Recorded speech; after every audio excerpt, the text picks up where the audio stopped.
Hey y'all, Matt and I are taking a week off of recording and wanted to bring back a powerful episode we released back in mid-2024. So this one cracked open something deep for a lot of people, especially those who've been told they're codependent for reacting to lies, manipulation, or just, the chaos in their most intimate relationship. What many spouses and partners are experiencing isn't technically codependency, it's betrayal trauma. And to be clear, betrayal trauma isn't just about infidelity, it's what happens when the person you trust most lies, gaslights, hides their addiction, or makes you question your own sense of reality. It's about broken safety. And this episode was originally recorded in, again, mid-2024, and like all of us, our understanding and language around certain topics have continued to evolve. So you may hear a few things we'd probably word a little differently today, but the heart of the message still stands. But before we get into it, a huge thank you to SoberLink, the sponsor of today's show. If you don't know what it is by now, it's the world's greatest accountability device disguised as a breathalyzer. If you're someone like Matt trying to rebuild trust after addiction when your words have lost meaning because you've made promises and broken them, this could change the game for you. You can set up a network of people who get notified every time you test, and each negative test becomes another drop back into the bucket of trust. Remember, trust is lost in buckets and rebuilt in droplets. You can rent these things for as little as $19 a month when you sign up for a 1-year plan. Just go to soberlink.com/wills and enter your email address. Whether you're rebuilding trust, working towards sobriety, or trying to create safety, SoberLink provides the transparency and consistency that recovery requires. Thank you, SoberLink, for sponsoring the show.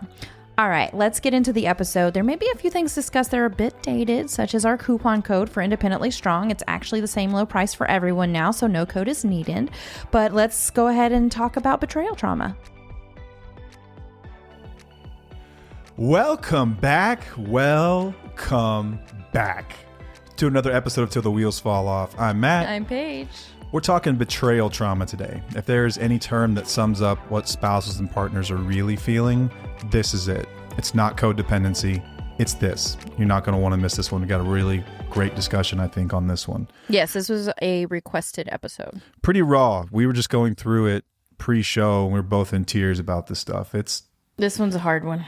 It's a tough one. I think it's going to be validating for a lot of people, though. Yeah. Before we get there, hey, we've got a course called independentlystrong.com. If you've ever watched Paige, like, hey, how did she do it? How did she get through this? This is how. Created a course starring yours truly, Paige. It's powerful. It's amazing. It's 10 modules that walks you through everything from boundaries to there's an addict's perspective. There's, what does healing look like? There's self-care. There's so many. You can check out more by going to independentlystrong.com. And it's not just us. It's not just our experience. We did this along with a licensed therapist. Mm-hmm. It's been vetted. It's research-backed. And it's incredible. You also get access to a community within Independently Strong that has calls hosted by Paige. Yes. It's been amazing for everyone that's in it. They will tell you firsthand that the experience has been second to none. Yeah, and you get access to it at all times. So if you go through it and you want to go through it again over and over again, which I highly recommend for a lot of people, because by the end of it, you're going to have a completely different perspective and even be stronger than you were before. And then going through it again is going to be even more powerful for you. Yeah. And then for any updates and revisions and everything else made to the course, you will get those as well. Yep. It's available for a limited time, 50% off, 75% off, going to independentlystrong.com, entering the code Wheelies75 at checkout. That's Wheelies with an S, 75. Yeah.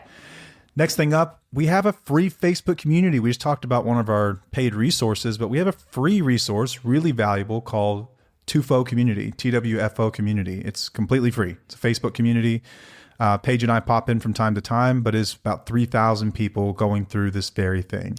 And there are member-led community calls weekly now in the program. I mean, in the community. Shout out to the amazing wheelies that are heading that up for us. Yes. You're amazing. You know who you are. Thank you so freaking much. Yeah. It's just invaluable for people to have when they're in it. When they're in crisis, when they're going through something, they just need feedback. The power of community is massive. Yeah, and it's different than any other calls out there that you're going to see, because you get to actually share your experience about what you're going through. And then we do allow crosstalk because we want people to share their experience and say, hey, I've done that before. Here's what I suggest you do. I think it's a beautiful thing. Yeah, we're not going to spend the first 20 minutes of the meeting reading off the rules. No. No, I'm not a big person of rule. I am a big person of rules, but when it comes to stuff like this, you have enough control in your life. I want you to learn how to trust your instincts again, and you're smarter than you give yourself credit for. So go into these calls and in the community without these rigid rules, and it's going to be more powerful for you than if there was like super crazy structure. And if you don't know where to find the community, you can click on the link in any of our social media profiles. It's got a link tree there. You can find a shortcut there, or go to our website, tufo.com. TWFO. And while you're there, you can sign up for our free newsletter. You can scroll all the way down the bottom of the page, and there's a little box there. You can enter your email address that we will not sell or abuse or spam or anything like that. No, you'll get an email from Matt once a week on Wednesdays, and sometimes there will be blog posts that you update. You might get notified, you'll get on, notified a blog on that post. as well, but mainly newsletter. Yes, sometimes I write blogs separate from the newsletter. Sometimes blogs become newsletters. Depends on your so mood. You might get 2 emails a week, but even then, like, it'd just be a reminder that something was posted that's helpful for you. Yeah. It's not us trying to shake you down for anything. I can assure you that. I promise you. And I started doing Paige's Perspective. That was the next. After. Oh, well, go ahead. you have your own list over there. I didn't write it down. I'm just going with the flow here.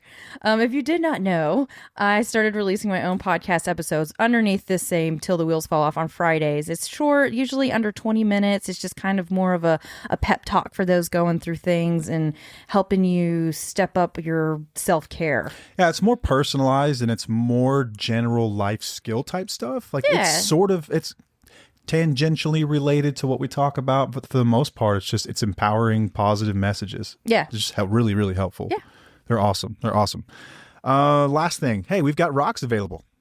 Still got rocks. Where's my rock? It's under there somewhere, or it was. Here's my rock. Okay, that's my rock. This is not a recovery yours. rock. You have your chips. This is a spouse's rock. This is a rock that an awesome listener up north gave us the idea for. I think this is in Minnesota. A place I've always wanted to visit and still haven't, by the way. I know, we were supposed to go this summer and we did not. We'll get around to it, I think. Maybe not this year, but anyway, awesome Minnesota listener recommended, hey, it'd be really cool if you made this token of appreciation for spouses and partners, because we get a lot of couples that listen, and shout out to all the couples that do listen. Especially if you're someone in recovery, like from me to you, like this isn't always easy stuff to hear, but this is stuff that I wish I would have heard earlier on. Absolutely. You could avoid some of the things possibly like we're about to discuss today. Yeah. Anyway, the rock, it's got our logo on the front of it. On the back, it says, "Thank you for being my rock." They're not all this color. They're random rock colors. But just random rock colors? Yeah. Or just natural colors? I asked a guy this time, we'd place another order. Thank you all who've purchased a rock. Yeah. We had to buy more. I never dreamed we would have to. I thought that'd be one of those things that sits and collects dust for a very long time, but it just goes to show we have a lot of couples that listen to the show, and it's awesome that someone is getting this delivered to them that says, I recognize your sacrifices. I recognize everything that I've put you through, all of it. And a token of appreciation on the back, it says, "Thank you for being my rock and getting through this." So shout out to all the spouses. We get chips and keychains and things like that. Spouses and partners don't get much of anything. So it's a really cool way to recognize someone's journey as they walk through this on the other side of it, which is very difficult. Very difficult, not glamorous, not fun. Yeah. So yeah, you can check those out at tufo.com as well. And hats, shirts, I should be picking those up tomorrow. Really? Uh-huh. By the time this episode comes out, I should at least have them. So we'll talk about them more next week? Photograph them, get them Maybe? up and everything else, and we'll talk about them next week. Let's go. So be on the lookout for that as well. Okay. That's all I had. Paige's Perspective, you already nailed that.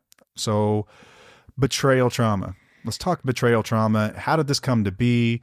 The term itself, how did this episode get recommended, and just be honest about like where you've been with tackling this one. Well, there were a lot of people actually in the community that asked if we've done an episode on betrayal trauma, and I was kind of like hesitant and thinking, I don't think we did one specifically on this, because basically everything we talk about is based on betrayal trauma. Yes. So I guess now I'm like, all right, let's go ahead and dig deeper into it so that people can get a better idea of what spouses actually go through. It's not just the fact that our partner is using drugs and alcohol or doing things that, I don't know, for personal development, they're not doing like the right thing as a partner.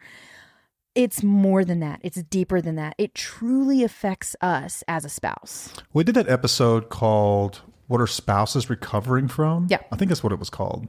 Yeah. And it hints at a lot of this stuff. Like, you're right. We've beat around the bush a lot, but we've never tackled the actual term. Yeah. So it came from, it was introduced by someone named Jennifer Freyd in the early 90s. So it's a fairly new term because in therapy. Yeah, I was going to say what Dr. Taylor tells us. In the therapy world, if something is like 30 years old, that means that it is pretty new. Oh, mama duck and baby ducks. There's a I don't know what you would call that, like a train of ducks walking past the window. They're little right baby now? ducklings following the mama, and then the daddy is following the babies. There were 13 ducks, now there's only 3.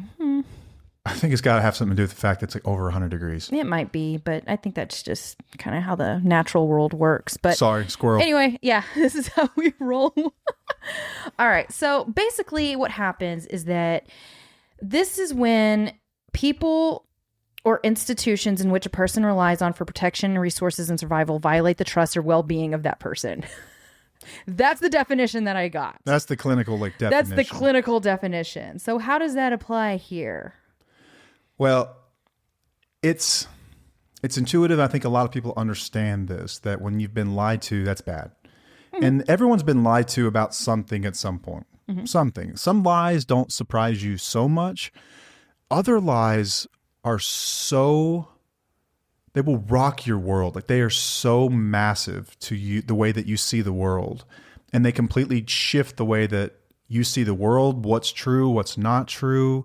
And that's sort of what we're getting at here, is betrayal trauma. When we're talking about betrayal trauma, these are lies. This is deceit. This is gaslighting that completely changes your outlook on the world, like how you experience reality. So like if you've been through, let's say like for us, my addiction, I was a closet addict. So I hid my addiction for a decade.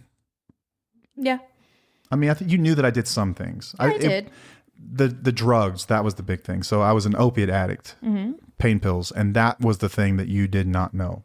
I was fully know. Yeah. You didn't know I was literally buying them off the streets every single day. No, I did not.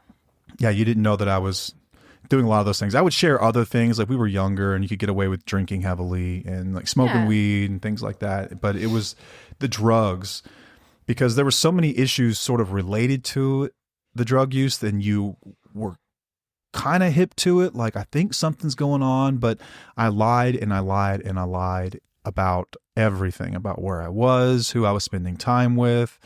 I think it's possibly, like I always said, it was like living a double life, like living as a double agent. Like I had 2 lives. I had the life that I wanted you to see.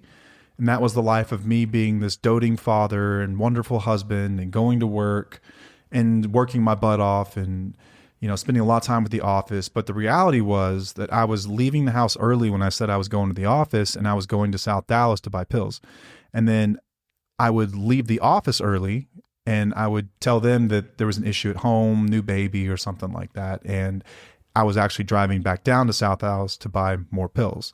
And then I would disappear for 5-6 hours hanging out with people I had no business hanging out with, really, really bad influences.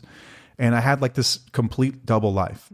And no one really knew the truth, because I told the drug people something completely different too. You know, I wasn't telling them I was lying to my wife and being a complete show of a husband. And I wasn't telling you what I was really doing either. So you just assumed that I was doing what husbands are supposed to be doing, what best friends are supposed to be doing. They're being honest with you. Well, I assumed that, but I also knew deep down that something was not right, because you would be gone for long periods of time. Lots of money was being taken out of the account. You know, a lot of things were happening. So deep down, I was like, no, something isn't right here. But you, again, were really good at lying and telling me that, no, this is okay. This is all right. And then you'd bring home flowers or something like that to make things right. And try to butter you up. Yeah, exactly. And that's what makes it so difficult to understand and like get through and be like, oh man, how did I let this happen? It's not that simple. I didn't know that you were lying to me, but I knew something was wrong. Yeah. And if you know anything about our story, if you've been a listener for a while, you know like how this all came to a head. I kind of had this moment where I couldn't tell another lie. I couldn't do it. I could not do it. It was eating me alive from the inside. And taking advantage of somebody was not something that I took pride in at all. I felt like a complete scumbag POS every time I did it. And that's ultimately what got me sober. Not trying to pat myself on the back by any means here, but just to tell the story is that's how you found out was I told you the truth. So all of a sudden, like you get this massive dose of truth and it completely contradicted what you believed life to be for a very, very long time. Yeah. And it can send you spiraling. And a lot of spouses go through this as well. If there's been infidelity affairs, that's another one that wasn't part of our story. We haven't been through this one personally, but we've been around it a lot. We've seen this a lot with other wheelies. I mean, it's I hate to say it, but it's common. It's common. It is. There's a lot of infidelity that takes place too. And this can do it. The same thing, this same vein. Yes. Betrayal trauma encompasses this stuff. Yes. Sex addictions, all of it. Like addiction, betrayal. Just think betrayal. When you've betrayed someone's trust, there's trauma that results from that. So it's not Freud, it was Freud, you said? Freud. Yeah. And so you mentioned like in clinical terms, this is really young. Like Dr. Taylor, we have calls with Dr. Taylor a lot, and he'll say, like, tell him like we found about this idea. I've been reading this research, whatever. He's like, that's basically like infancy. Yeah. I'm like, it's from the 90s. He's like, that's like nothing. Yeah. In the clinical terms, like, it has to be around, has to be tested for a very long time before people really consider it valid. So if you're wondering, why have I never heard about this? That's partly why. But there's not to say that there aren't therapists who specialize in this. There are. Yeah, lots for of sure. them. Lots of them. So what are we going to get at here today? So we're going to talk about how addiction plays a part in betrayal. But I wanted to, and how it affects the partner too. But this really happens when this is your husband or your wife. This is the most intimate person in your life. All relationships, especially close relationships, are built on trust. Trust is number one. And when that trust is betrayed, it can do so much to a person. So much to a person. Like you don't understand how much harm it's doing to you, maybe until years later after you get more clarity in the situation. When it's happening, it's different because you're so mixed with emotions and you're still trying to figure out if your partner's lying to you or not. It's not until after the fact when you realize this person comes to you and says, hey, by the way, I was lying. And you're like, holy crap. Like my life is not what I expected it to be. Like I thought that it was, like you said earlier, I thought it was something completely different. Yeah, we're talking about our most intimate relationships here. Yeah. Husband, wife, or wife, or husband, however, no judgment whatsoever how you choose to, what you choose to call your partner, whatever it is. Your life partner. That's a great term. Life partner. Your most intimate relationship, right? We all know what that means.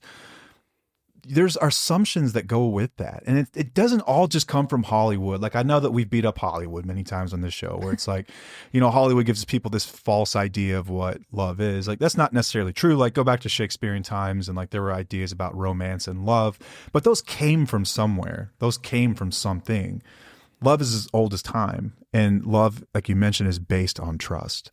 Trust is the foundation of an intimate relationship. Yeah. It's that I'm going to do what I say I'm going to do, and I'm going to be honest about the things that come out of my mouth. There has to be trust there. And when it's broken, it's lost in buckets. It's gained in drops. It's lost in buckets. Your marriage is supposed to be a safe space. You're supposed to feel safe in your marriage. You're supposed to be able to rely on your partner to some extent on certain things. So it just, I don't know, this topic just kind of hits.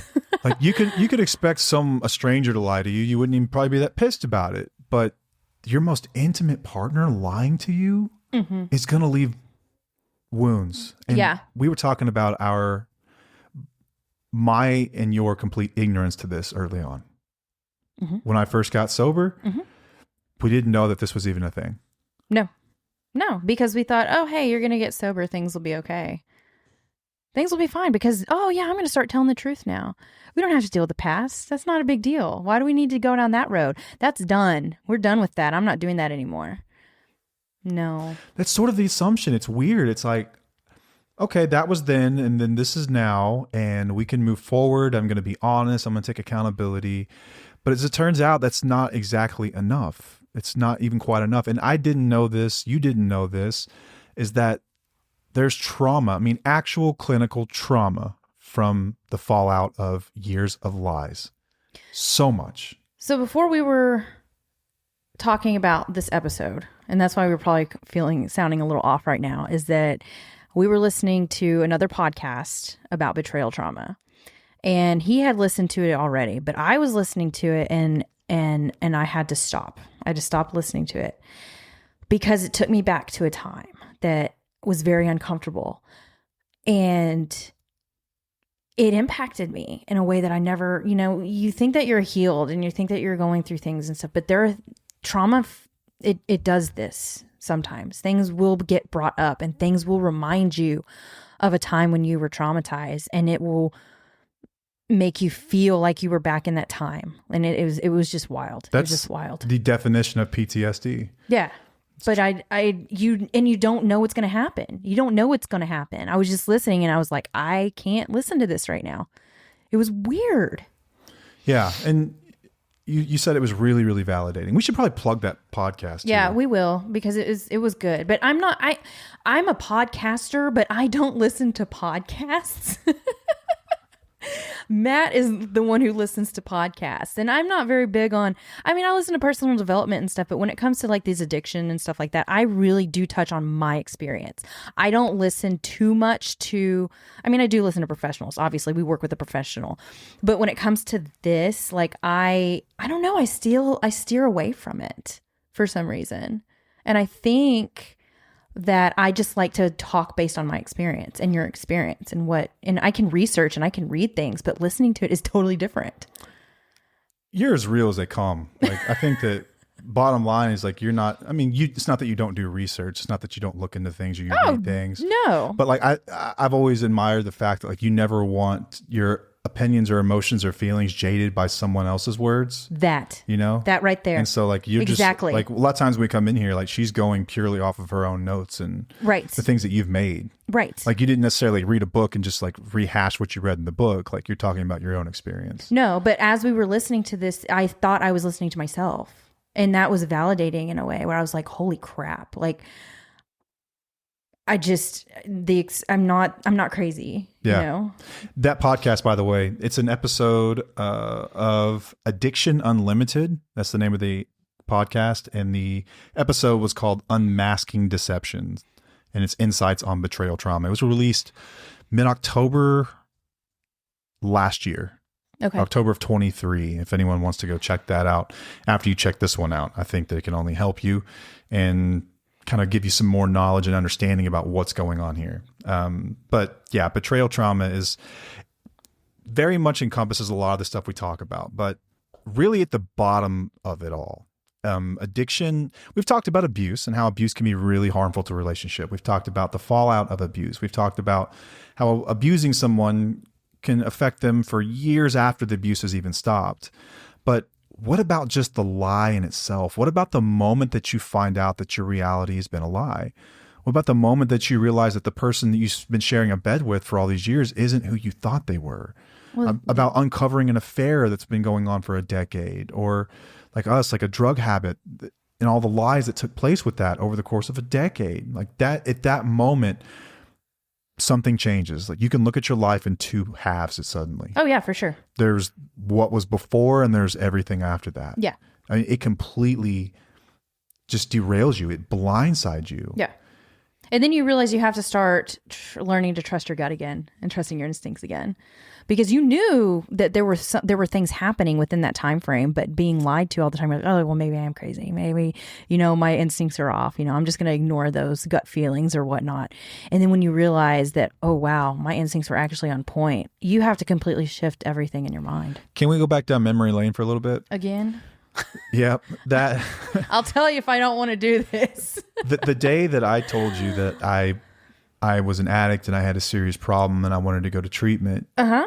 This is April 12th of 2013. Okay. Do you remember how you felt in the moment that I told you? Shocked and ashamed. I had a lot of shame because I felt like I believed you for so long. Oh, that's what you meant. Okay. Yeah. By shame. It wasn't shame that, oh my God, my husband's a drug addict. Well, partially. It was two parts. But the part you're talking about. Yeah. I was just like, I felt like I felt ashamed. I felt like there was, I let this happen in a way. So it was how like did I- self-shame. Yeah. Yeah. Yeah. But it was, but there were two parts still. I also felt ashamed that I was with somebody who had a problem. I did. I've talked about that in my story. And the shock and awe of it all. And the oh shock my of it. God. Yeah. Like I can't even, that day I was just so shocked. And I was like, okay, let's do this. Let's get you help. Let's see what happens. I was kind of naive too, because I didn't know what was going to happen. I was just like, okay, but also scared. I can't really tell you even the emotions I was feeling because there was so much going on within my brain. Check into treatment. We go through that process. While I'm in there, I think we're both really hopeful. Yeah, in for treatment. sure. Really hopeful that we can be okay again. We had a conversation going into treatment that kind of reassured both of us that there was still love there and there could be trust again. But I feel like you took it really well. And now I sort of know why. Why? Well, I think that you can, when you're presented with something like that, and then you're presented with treatment and whatnot, like it's almost like solution for the problem. Like a lot of times in life, like I do this anywhere where it's like every time that I'm a fixer, right? So when there's a problem, once I find the solution, I find peace. Yeah. So it doesn't matter if it's an issue at work or something wrong with a computer or whatever. Like our kid's sick right now. Like the uncertainty is what kills you more than anything. But I think that once we found the solution, which was treatment or program of sobriety and all that, then it was like, okay, well, everything's cool. Right. Now we can move on to the next problem. Like I put it to bed that quickly. And I think that you did too. Like we just put it to bed. And so I feel like in hindsight, you took it really, really, really well.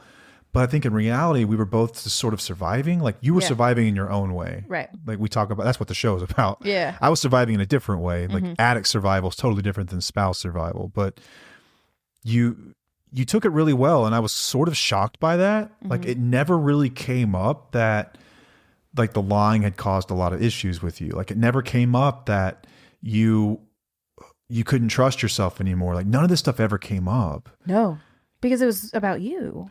And the treatment center never addressed the stuff either. No, but it's not their job to, because you're there. It's your problem. They addressed some of my issues based on codependency or whatever. They just called you codependent. Which was they just slapped like, you with the label. I was like, oh, okay. This is all about your triggers. And it was all about you, which is what, rehabs are there for, is for the addict. That's why we are here. And TUFO is to try to switch some things around in the recovery world. Let you know, like we have problems that we need to deal with as well. The trauma. Yeah, I think for a long time, the treatment community has been aware that spouses have their own set of issues, but I think they've been misdiagnosed for a really, really long time. Like if I was going to say every treatment center in the country should do one thing, it's you need to have a betrayal trauma expert on hand. Absolutely. For spouses and partners. Yeah. But I know why they don't. Or our program. Or Independently Strong. Yeah. I know why they don't, though, is because it's not exactly the easiest thing for someone in early recovery to hear or understand. No, it's not. And treatment centers are there to get people sober. They're not necessarily there to save the life of the spouse. Or I think they're more concerned with, if we just get this person sober, then we've done our job. Yeah, for sure. Oh man, I was going to say something and I just got sidetracked. It'll come back to you. I know. I'm sorry. Okay, so now that we kind of understand what this betrayal trauma is. I just wanted to talk about a few of the things that might cause betrayal trauma. So we've already talked about deception and lies and how that's very common with addicts and how that's going to harm your partner. Lies and all that stuff, it's going to harm them. And also when they say that their addiction only affects them is completely BS. And that really just makes me upset, because you're lying because of your addiction is causing problems with those who love you. Broken promises. We talked about this earlier about how somebody who might say, I promise I'm going to quit, or I promise I'm going to change, or I promise I'm going to be better. I promise to be a better man, but they don't follow through.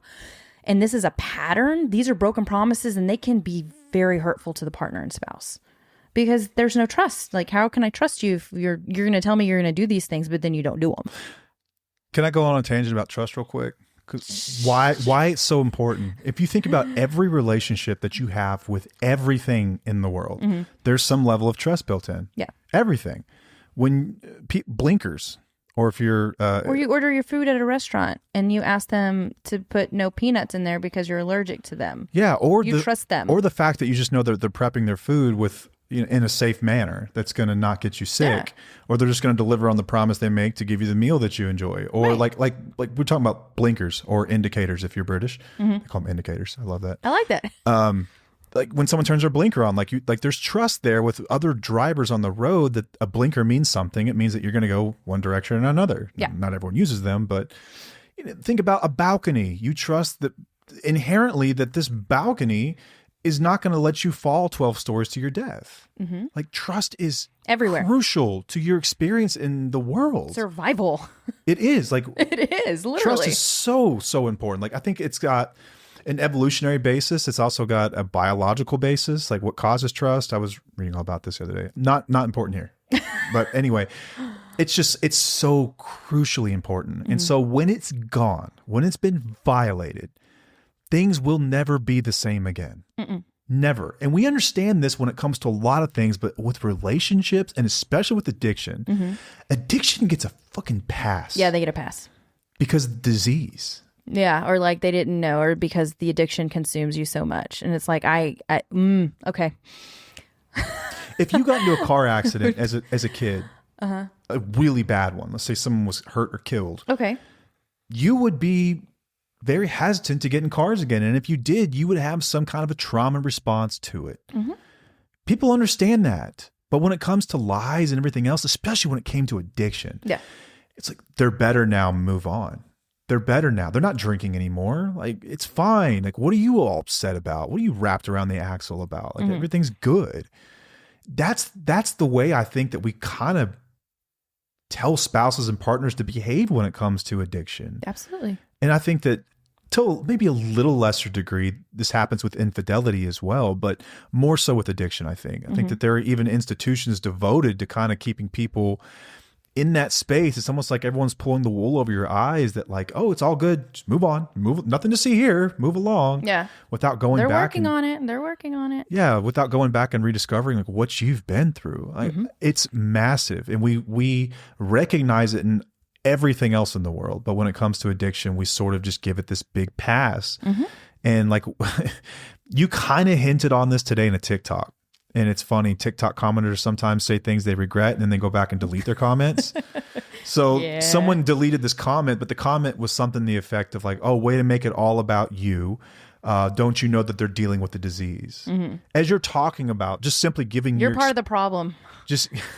But you were just giving yourself, I was talking about my opinion. experience and how I felt on something and my feelings. But there we go. But that's why we shut our mouth. That's why we have kept our mouths shut. That's why we haven't said anything, because we've been told by society and by treatment centers and by everybody around us saying that, oh, you don't have a problem. They have a problem. You need to suck it up, or you need to deal with it better, or nothing's wrong with you. Like, how dare you? How dare you say that my experience is not important? I matter too. We matter too. Or your pain, or the legitimate pain that you've suffered. The literal trauma. Like, F you. Yeah. See, now you're making me go off on a tangent. Good. No, it gets under my skin. But when we talk back to the point of on promises, like why are promises important? It's because you trust people. And trust is crucial to the human experience. It is crucial to everything that you do. Like, it means everything. Yeah. It means everything. Yep. Generally, people don't deal with things that they can't trust. We don't. It's almost programmed in us. Like, we don't mess with things we don't trust. Talk to anyone that's eaten something and they got sick off of it. They don't mess with it again. Like, doesn't everyone have that liquor? For a while. Most people, but doesn't everyone have that liquor? You did. Jaeger. Don't you have a liquor? I never drank Jaeger in my life. But don't you have one it. that there's like, I won't touch it because I got so sick that one time? No. I can't think of I guess anything. you're not a lush like me.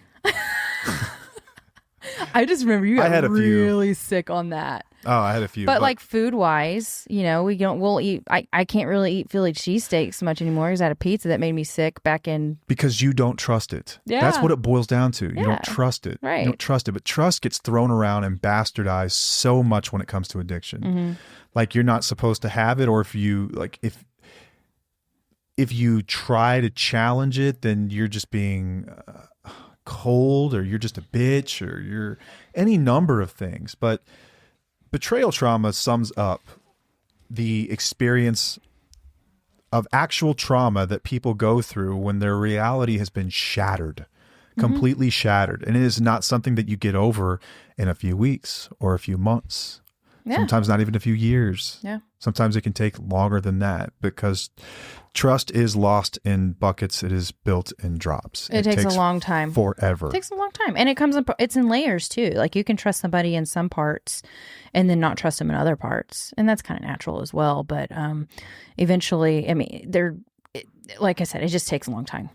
But if you have a partner who is also emotionally unavailable, like if they are totally consumed by their addiction or alcoholism, or, they're just not available to you, that can make you feel so unimportant and neglected.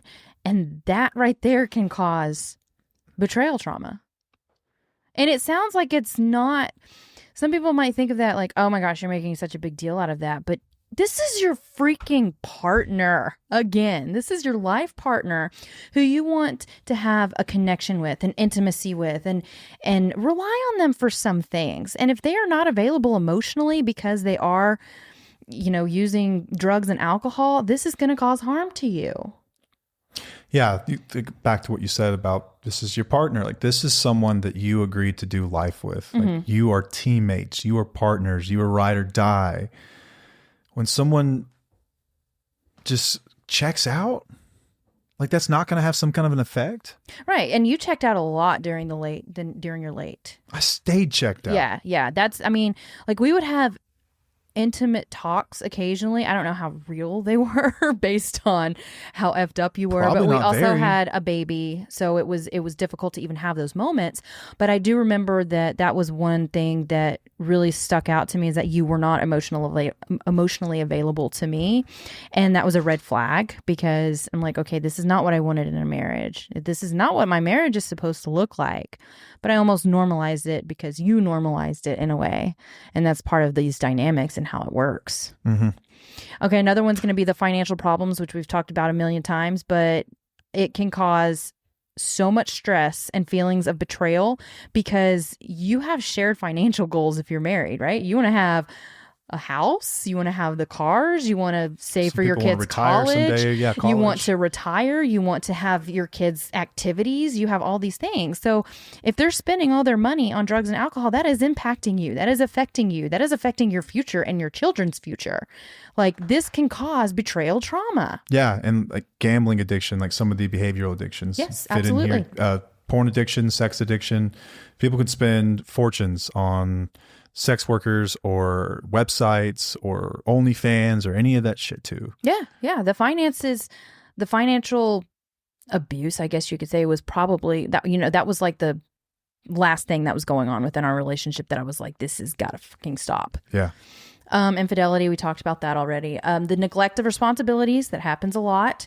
Like if they're neglecting your children or even household duties, or it leaves us feeling overwhelmed, unsupported, not equal, like we're taking on all the loads, we're doing all this. This can cause betrayal trauma. Again, it sounds so small, right? It sounds so small in a way. Like if you were to just say, okay, my partner doesn't do their laundry. Somebody might think of that like, oh, that's not a big deal. You're their partner. Why don't you just freaking do their laundry? So much deeper than that. So much deeper than that. Yeah, I think that a lot of these things, like on the surface, you can make them sound very benign. Like, okay, yeah, everyone's been lied to about something. Everyone's been told, like, or had to do laundry or pick up slack. Or it's not exactly what we're talking about. I'm talking about repeated patterns of this stuff over a long period of time, or a massive incident that leads to the breakdown of a reality, a shattered dream and vision of reality that causes issues. Yeah. And then I think about our life right now and how you were always standing up to say, I will take this kid to this activity. I will take this kid to that activity. I will do whatever I need to do to be a part of my kid's life and to help you, you know, and pull my weight in the house or whatever, pull my weight around the marriage and the parenting and the responsibilities and stuff. Like, you wouldn't have done that if you were still in active addiction. No way, Shit, man. I don't even know if you would have done that in early sobriety. No, we were talking about this earlier too. Like, I think to some degree, all people are self-absorbed. Everyone, like, we're selfish, sort of. I think. Well, we all think about ourselves. We think about ourselves. Absolutely. Like, we do. Like, we think about what's going to happen to us. Yeah, like, it's survival. For survival, like, exactly. You want to get down to the root of it. That's not selfish, though. That's just being. No, but with addicts, this stuff is extreme. Oh, wait. We are extremely selfish. Yep. Extremely selfish. Like, we don't really care about anything other than ourselves. I need to feel, however, I need to feel. And once I get right, then we can talk about what you need. But I need what I need. I need to get XYZ, whatever it is. I need to take care of my needs first before all. Yeah. And you train yourself to do it. And then, you know, addiction takes over and it's like the substance kind of moves you to do it. But yeah, we're shitheads. We're like the worst partners of all time. The worst. And this breaks my heart. We see this a lot where someone will say, like, a lot of people who are new to the community who just haven't been listening or haven't been familiarized with a lot of the concepts we discuss is, it's like, I have the greatest partner in the world. They're amazing. They just drink. And like, the drinking bothers me. You really start to dig into it. A lot of this stuff is going on. This neglect of responsibilities, this like this lack of a shared partnership. It's the behaviors. It's the behaviors. Yeah. That's right. I don't think I've ever met an alcoholic, like a real deal, a real McCoy alcoholic that didn't have some of these other things going on. I've heard a lot of them claim they don't, but you get to know them pretty well. And like, you find out they're fucking lying. Mm-hmm. Like, that's not true. But I've heard a lot of people say, like, no, I didn't have any of those things. I didn't do any of those things. Bullshit. You did to some degree. Yes, you did. Yeah. Like, you're telling me you're a perfect angel. You just drink at night. No, nope. Don't believe it. Until I see it, I won't believe it. You're at least going to be emotionally unavailable. Like, I know that some people who get messed up, they might have like that. They'll have those highs where they're like even more chatty, or they're like, there's some people who are like, oh, I like my partner more when they're drinking or using because they're more chatty or high or whatever. But when they're coming down or something, it's inconsistent. It's not consistent enough to really make an impact on you in a positive way. I think what's really going on is when someone says something like that, what they've really done is reveal the bar for which they consider a good partner. Mm-hmm. It's like, you hear sometimes, like, this took place a lot in like older generations and probably still to some degree today. It's like a man would convince his kids that he was an incredible husband because he never put a hand on his wife. Mm-hmm. That's the bar for you, right? Is that you never hit her? So I think a lot of people run around thinking that they're amazing. It's like, I'm great. I don't do any of those things. Like, no, I just drink. No, if you're just revealing that that's the bar for you. The bar is very, very low. Very, very, very low. Yeah. It's so much deeper than all that. So this last one, I wanted to talk about exposure to danger, because we haven't really talked about this too much. Like, exposure, if the addict in your life is putting you in physical or legal danger, like driving under the influence, like maybe with your children or with you, or engaging in illegal activities, selling drugs out of the house, drugs, or driving with them a lot. Driving with them. Like, if you're driving with drugs in the car and you've got kids in the car. You did that.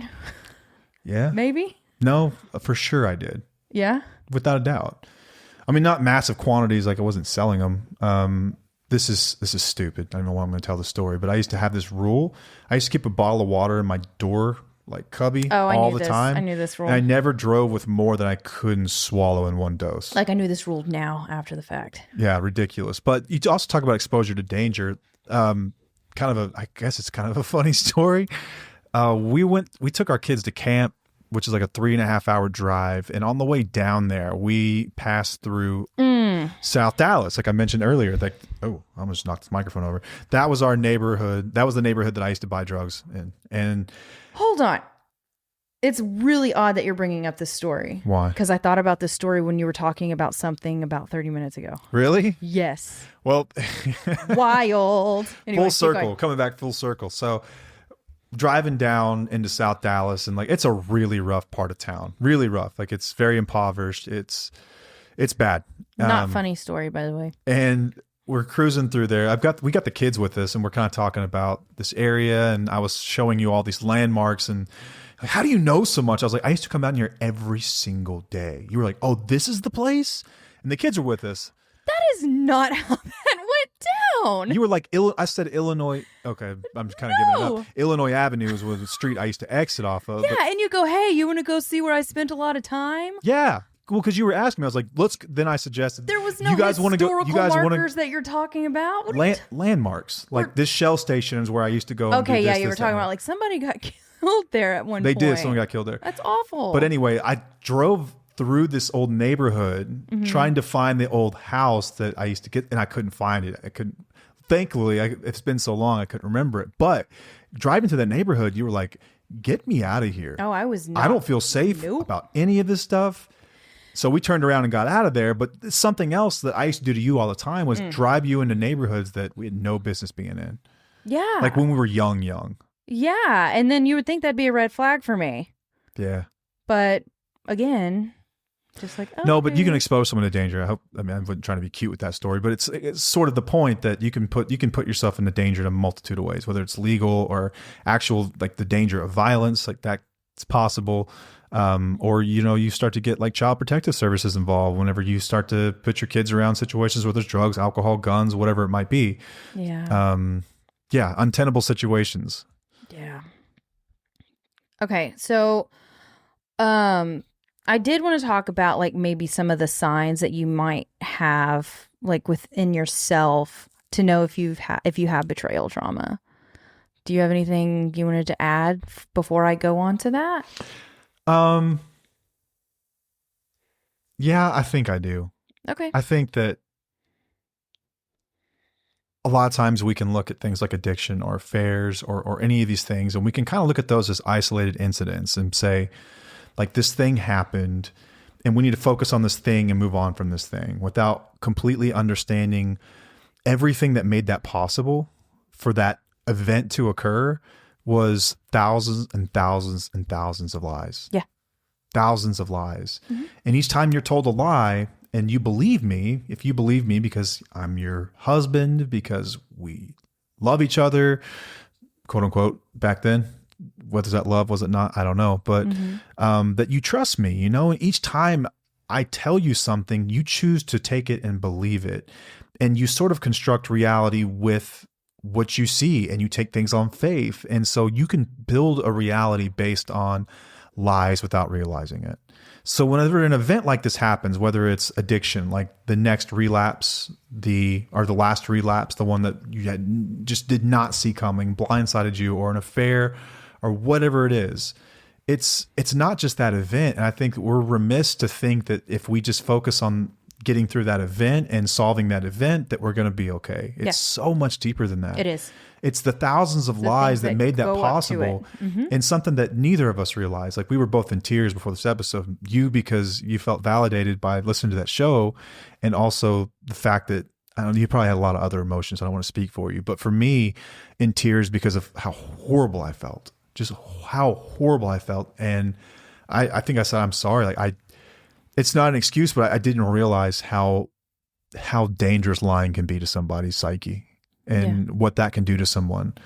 Like, each lie I told, I didn't realize it. I was like, every lie is like a week in therapy or something. I don't know what the equivalent is there, but years and years and years of therapy and you working on yourself, and till the wheels fall off, sprung from this very thing. This was all because I told lies. Yeah. That's what it boils down to. Like, the lies were the biggest thing for me. It's the lies, man. Those impacted that betrayal. Me more than anything else that you did. It wasn't the drugs. It wasn't the drinking. It wasn't, a lot of the things that you did, whatever. It was the lies. It's the lies. It's the deceit. It's the gaslighting. It's hiding. It's all those things that completely just nuked your reality about what you believe to be true in the world. And the way, more importantly, we'll get to this later, is your ability to trust what you see in the world. Yeah. Your ability to trust yourself and your instincts and your intuition about the world. Yeah. I mean, completely blows that up. Yeah. So that's what we're getting at. It's not just that event. It's not just that event. It's not just that. It's not the substances. No. It's not that. It's the everything that leads up to it. Yeah. It's like, I assumed you would just never do something like that to me. God forbid, I just assumed that you would never do that to me. that you would never lie to me like that. You would never cheat on me. You would never do any of these things. Explore that feeling in that statement, and that's what we're talking about here. And this is what you've been through. If you're listening to this to some degree, you have been through this. You've been through this. If you're with, I don't know any honest addicts from day one. It's like, hey, I'm a drug addict, and I'm going to tell you everywhere I go, because there's no way you wouldn't spend a week in a relationship with us. I promise you. If I was honest about what I was doing all the time, there's no way. You're like, this guy's a freaking monster. He's crazy. There's no way. He's just a child is how I would think. So it requires lies. It requires lies to keep that machine going. That's the only way. But that's why we stay so stuck in it too. Yes. Like in some ways you're coaxed into it. It's like a trap. Yes. Yeah. So it's like, it's easy. So it's easier for people on the outside to say just like, well, how did you put up with that? How did you deal with that? We'll talk about shame in another episode and things that we'll go dig deeper into this type of topic later. But it's not that simple, because when somebody you're married to is lying to you, you don't think they're lying to you. And if they are, they're really good at spinning it back around and making it, like, okay, this is just normal. This is just our relationship. This is just who it is. And I love you so much, and making it better. The love bombs, the highs, the lows, all of it, the whole dynamics of those situations. Let's dig in some of these emotional signs. Okay. So if you're feeling intense anger or rage, I had this years after you got sober. Like, this was one of the things that I had to deal with in therapy, was when I had a lot of anger or rage, and sometimes it happens towards unrelated situations too. This isn't just towards your partner. This could be towards your children. This could be something normal in your life that's making you it's almost irrational anger. Just an anger living inside you. Just anger. You were mad at me a lot too, though. I was just angry. I was mad at you. I was. But I was just angry. I was angry at everything. When I'm overstimulated, I know this about me. It's something that I'm very self-aware of, is that when my nervous system is over, stimulated or whatnot, I get angry very easily. Very easily. You know this. You can tell. Even the kids know this, and it's awful. It's terrible. It's a major flaw of mine that I know I've had to work through multiple times, but I don't think I think that's pretty common for a lot of folks. I think it is too. And so if you're a dumb husband like me listening to this, and you want to know a trick here, when you see someone going through that, be helpful. Look for ways to be helpful. And fucking life hack for you right there. Don't ask, what can I do for you? No. Go fucking do something. Do something helpful without asking them to make another decision. Make dinner or something, or pick up dinner, do the dishes, or just be there for them. Do something without asking. But what I know is that when I give you time to regulate, obviously there's something causing this. It's unrelated, usually to me. You're not these days anyway. No, what do you mean usually to you? If you're really, really upset, you're flipping out on the kids, or you're flipping out on just inanimate objects, slamming a remote. Or I haven't done that in a while. I threw my phone recently, though. I talked about that in the last episode. I just know that that's a sign that it's tip of the iceberg. She needs a break. Yeah. This goes both ways. Right. And it's something that I'm learning to manage better. We all have our moments. But anyway, if you are having intense anger or rage, this could be a sign that you have betrayal trauma. Sadness or depression, we've talked about that multiple times. Anxiety, fear and paranoia, and emotional numbness. So if you have a sense of detachment or numbness, or unable to feel emotions fully, this happens a lot. This can happen even when you're overstimulated.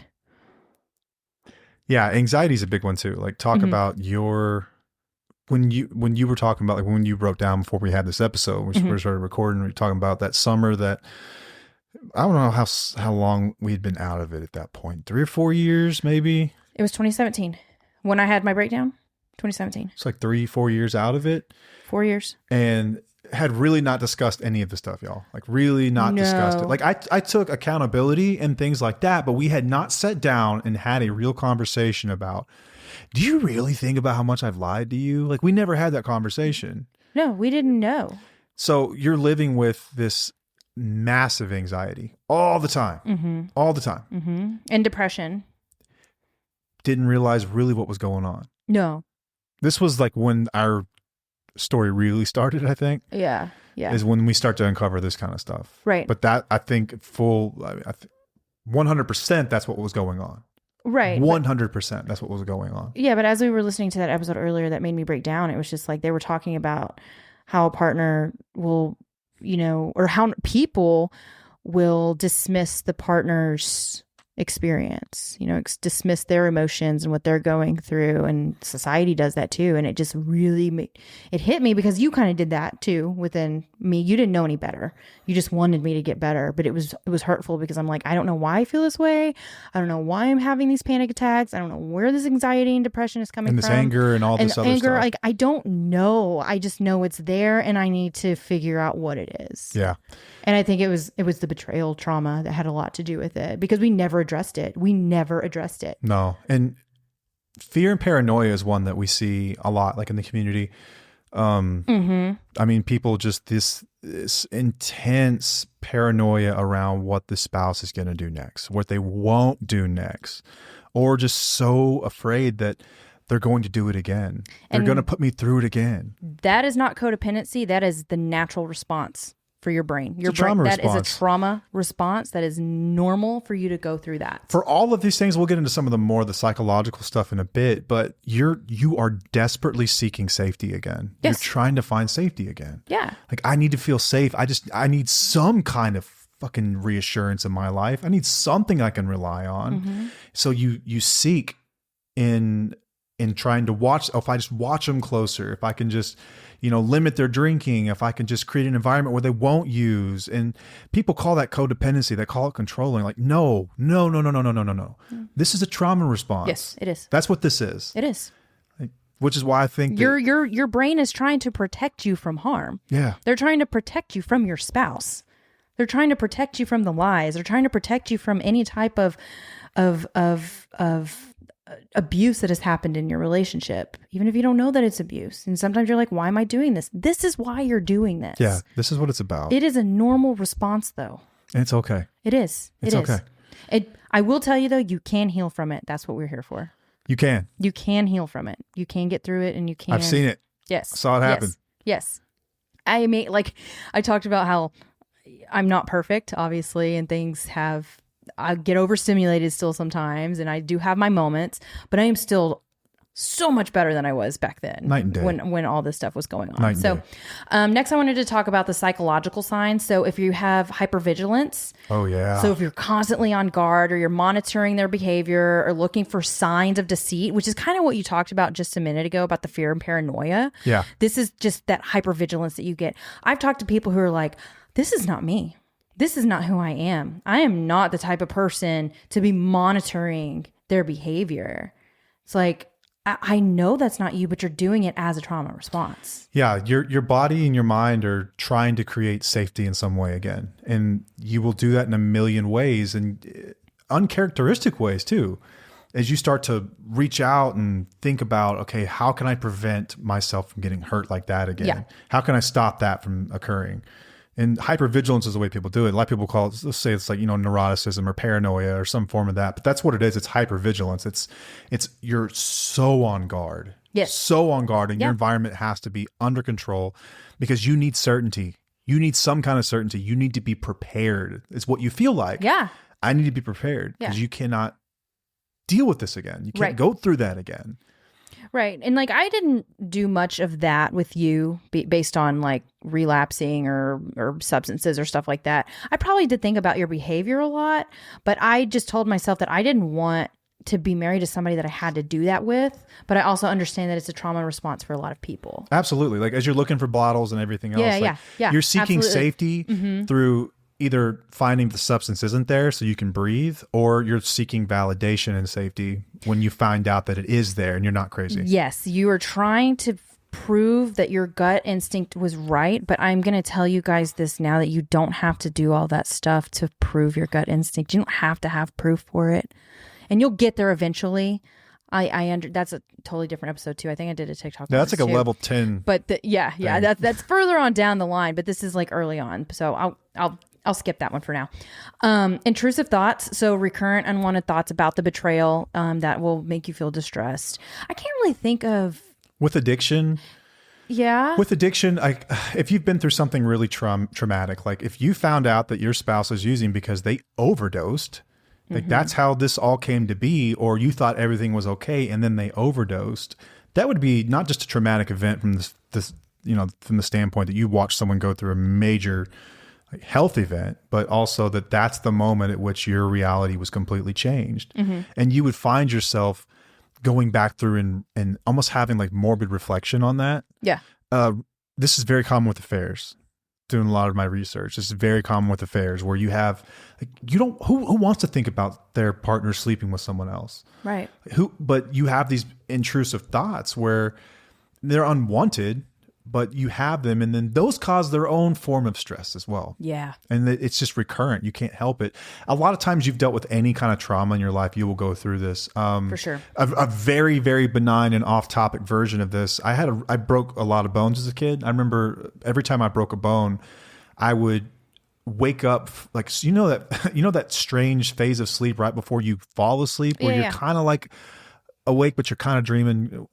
I would think about the injury over and over and over, like the moment it happened and the fear I felt, and like not really wanting to, but it just couldn't really help it. Yeah. It's like just this intrusive thought, and it would wake me up out of that sleep, and it caused a lot of anxiety. And like it happens with a lot of forms of trauma, but for sure. Psychological as well. Like a lot of people have been through this in some way. So if you can't relate it to exactly what we're discussing, think back to your story, think back to some things you're going through. You've probably done this at some point. Like, who wants to think about being betrayed? Right. Why do you think about it? Right. Your mind's trying to find safety. Yeah. Yeah. So this next one is flashbacks, which is kind of similar to that, but it's reliving the moments of the betrayal in vivid detail as if they're happening again. I do have an instance where I will have flashbacks based on how I'm feeling, and it will take me back to a time where I felt very betrayed. And that's just, I think it takes time to go through those to realize that you're safe again. If you're out of it. Was this drug related? This was when you were in active addiction. Yeah. Okay. Yeah. I talk about it a lot. It's an instance that I discuss in our program. Gotcha. Trust issues. So obviously we've talked about that. Even in unrelated situations, you're going to have trust issues with other people. Yeah, it's not just your partner. Nope. Not just your partner. No, because you're questioning your instincts. You're questioning everything. And you're going to start questioning everybody. Like, it's like we've said, this is your most intimate relationship. So why would no one else be doing that? Exactly. Like you can't, you nailed have to it. be thinking of that. Yeah, like let's follow the thought for a second. Okay, so the most trusted person in my life just lied to me. Is anything real? Is anything right in this world? And like we kind of poke fun at like conspiracy theorists and things like that, but I mean, I think that a lot of times that starts with discovering something that they've believed to be true and trusted, and then they find out it wasn't. So then they just sort of assume that I have to question everything and everyone. Yeah. And even people who are trustworthy, you start to question them, and you kind of wrongly at times place this lens of distrust onto them. And you're not crazy. No. You're not crazy. You've been through a hell of a lot to get you to that point. Right. Just want people to know that is a symptom of it. Right. These are some behavioral signs. So avoiding people, places, or activities that trigger the memories of the betrayal. What about self-blame? Oh, yeah. That was feelings. This is the one that you said could be an episode in itself. Yeah, for sure. So feelings of guilt or self-blame. So thinking that you may have done something to cause the betrayal. And that's so many of us have gone through that. So many of us have gone through that. I can't tell you how many times people in the community ask the question, am I the narcissist? Am I the one causing the problems? If you're asking those questions, you are probably not the narcissist or the ones causing these betrayal issues. Yeah, there's a 99% But your chance partner who is not fully there, or if they're in active addiction, or even if they haven't even if they're dry drunk, whatever, they might be putting all that on you. They might blame you for things. And then you're going to start questioning yourself, because that's what you do, because you have conscience. You're trying to become more self-aware. Yeah. So, okay, the behavioral signs, so avoidance, like I said, was avoiding things that might trigger the memories of betrayal. You might avoid certain people, certain events, certain rooms in your house. It could be anything. Yeah. Like you might avoid your garage occasionally because that's where your partner would get drunk and start cussing at you, Yeah. Even like certain things that give a vibe. Like you might avoid like certain channels on TV. You could avoid certain parts of town, certain stores, whatever it might be, anything that reminds you of, like, let's say you were in a Starbucks when this happened. Starbucks becomes part of this too. Yeah. I mean, it does. Like, you're going to start to avoid a bunch of different things, people, places, things, activities. And it can be really damaging if you think about some of the things you even love. Yeah. Some of the things you love the most could even turn into some of your worst memories. Right. All right. Another one, isolation, which we've talked about, just withdrawing from social interactions and support networks. Now, this is different than the cocoon stage. Because if you go back and listen to our last episode about the cocoon phase, you do have a little bit of isolation that is necessary for healing. But if it's due to betrayal, it's going to feel different and it's going to be different. Yeah. Checking behaviors again, excessively checking their phone, their emails, or their whereabouts. This is when you start to feel like you're the one who's gone crazy. And for people, a lot of people will call you crazy here. You are not crazy. You are desperately seeking safety, and there's a huge effing difference. Yep. Substance use. Some spouses will increase their use of drugs and alcohol to cope with the pain that's going on. Yeah. Sleep disturbances. So if you have difficulty falling asleep or staying asleep, nightmares or insomnia. I had a little bit of that when I was going through my issues. When things were coming out, I couldn't go to sleep very easily, which is shocking for you, huh? Yeah. If you think of me now. Yeah, you fall asleep like we're sitting right here. Yeah, no, my brain was going crazy at that point. I couldn't regulate my emotions to like really pause and go to sleep and stuff. I had to change my habits. You're changing eating habits, overeating, or loss of appetite. So I wish at some point, I wish I could one time get loss of appetite. You don't say that, because some people might listen and say, "Are you crazy? It's not a great feeling." Well, I'll tell you from the opposite side. Every time I've ever gone through something really difficult in life, I just eat and I end up gaining 50 pounds. If you want to know if I'm going through some shit, just look at me. If I'm 50 pounds overweight, I'm going through it right now. Yeah. No, a lot of us shouldn't cope with poke fun at food. that. You're right, because arguably it's even worse if you're not eating enough. I agree with that too. I mean, I wish that I did the same thing. Now, if I'm really stressed and something's happening, I don't want to eat, but I don't lose weight from it. I'm going to end up picking up food the next day. I'll make up for it. I will. Yeah. If y'all have seen my pictures from when Matt was in active addiction, I was not in the best shape. I was very, very sick, actually. Cognitive signs. So if you have difficulty concentrating, trouble focusing on tasks or making decisions, and then confusion, having that mental fogness and feeling disoriented, like this, I think this all goes along with your nervous system as well. Yeah, it's dysregulated. Yeah. There's actual signs behind this. Right. And then your negative self-perception of your lower self-esteem and self-worth, feeling inadequate or unlovable. And we've talked about this so much. Man. This will do so much to your self-esteem. And some may say that you came into the relationship with low self-esteem, which could be a possibility, but obviously the spouse did not do, or the addicted spouse did not do a very good job at helping with that, because lying will make you feel so low. Your self-worth will feel, you won't know who you are anymore. It messes with your identity. Yeah, with trust being so fundamental, it's like, well, they don't, if they've betrayed my trust, then like I must be absolutely worthless.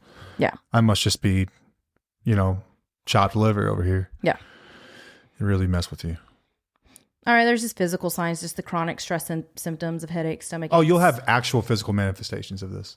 Stomach issues. Oh, I had that. You thought, you had the earworm thing. I had the ear thing. I had the chest pain. Remember, I went in for that thing. I forgot what it was called. Muscle tension and just stress-related physical symptoms, and then fatigue, being really tired, even after adequate rest. It's because you kind of probably do need to go through that cocoon phase at this point to really regulate your nervous system again. Yeah, and before we get into... No, go ahead. What do we do about it? What do we do about... Yeah, what can you do for this? Okay, well... let's say that we've just told you what it is, now what? It's like, oh, hell, I think I've got some betrayal trauma that I need to deal with. Obviously, if you're listening to this, that's a big deal. Our program will help with some of the betrayal trauma that you're going through, because it helps you trust your instincts again and helps you feel like you can make decisions within your life. Therapy, setting boundaries. The right therapist. The right therapist, yes. Find a therapist that knows what betrayal trauma is. Yeah. They're trained in it. Someone who's trained in narcissistic abuse. It's very important that you do that. If you just try to go see your average everyday counselor, they may not completely understand these types of concepts. It's not a knock on counselors, but I've heard more horror stories than I can count about people who showed up with this sort of thing, and they were called clingy, or they had an attachment issue, or they were codependent. Like, this is a person who's dealing with trauma. This is trauma. This is not someone who is trying to enable someone's use. Like, this is someone who's been through a lot. So find the right therapist. That episode that we referenced earlier, Addiction Unlimited, the episode was Unmasking Deception. It's a therapist on here who gives some really good suggestions about what to look for in a therapist. So I'd recommend people check that out as well. Yeah, that's just awesome. Another resource for you. Yeah, and our community is huge, because you're going to look at all different stories that are similar to yours. It's going to validate you. It's going to validate you. And also, you can get some solid advice in there. The wheelies in there have some great experience and some things that they've gone through, and they are sharing their wisdom with others. And that's powerful. Group, community, processing, whatever you call it. You told me not to use that term. It's not technically a process group. It's not a process group. We're not therapists. No. But I just meant like experience, talking about your experiences. That's what it is. It is processing. You're processing. I had an argument with the therapist. Like, you can't say that. I'm like, but that's what it is. What do you want me to I'm just thinking of processes. Me find a cute synonym and call it something else, but it is what it is. I don't know. It's it's discussing your experiences, and that's important in community and just being around people who... Man, wheelies are smart too. So effing smart. Wheelies so are smart. Fucking smart. Like this is... So smart. So smart. And they don't get enough credit for it, like in their relationships or in society or different programs, like y'all are smart people who truly know things. You're just so scared to push forward and actually trust your guts and your instincts and things like that, because you haven't been validated. You haven't been... You were right all along. You are not time. crazy. You're not crazy. Nope. All right. And then setting boundaries, which we've talked about multiple times, educating yourself on all this, doing some self-care, all the things we discuss on this podcast are going to help you through the betrayal trauma. Hey, keep up the self-care post, by the way. Yes, please do. We've got some diehards that just stick with it. Yep. I love seeing it, man. I love it so much. Yep. It's great. I love when people kind of shift that focus back to, let's take care of you. Let's take care of you. Yep. I understand there's time and a place for it, but sometimes it's just, you can't, but push, do it. Yeah. I'd love to see that. Yep. I love it. Okay. This last section here, that? No, that was for my extra notes. What did you want to go on? Did you have anything else to say? No, that's it. I thought you did. Did you already go through your parts? Yeah. Why are you looking at me like I'm crazy? I'm like looking at you like, did I say something that I thought you did, but I don't know. Maybe my brain is just not crazy. I don't know. Whatever. I was just going to kind of end it with, like our brains, I talked about this earlier, but they're wired to keep us safe. And yes, they are. We've been traumatized within our marriage. Some of us have. And we'll do things out of character, and we won't trust. We'll search for things like we talked about. We'll become triggered. But these are normal human responses to being betrayed. We're not codependent because our brains are doing what they're supposed to be doing. It's so important for y'all to understand that the things that you're going through, it's very normal in these relationships, but it doesn't have to be your end game. No. It doesn't have to be the end. Yeah, you've likely identified a lot of parts of yourself in this episode, and it's good news. It's bad news. It's bad news for the fact that you've been through it, and I'm sorry that you've been through it. It's good news in that you can heal from it. Yeah, you can. Absolutely. Get with professional. Start to heal.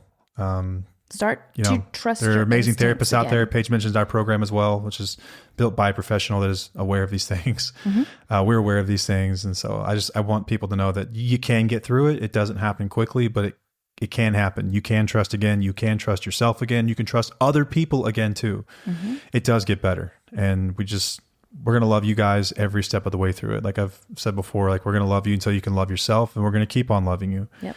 We will always have patience for you. We understand that no matter what choice you make, all that our job is to empower you to know that that choice is coming from the right place. It's coming from a place where you've considered everything that you know. And maybe that means that you're sticking around. Great. Maybe that means that it's time to go.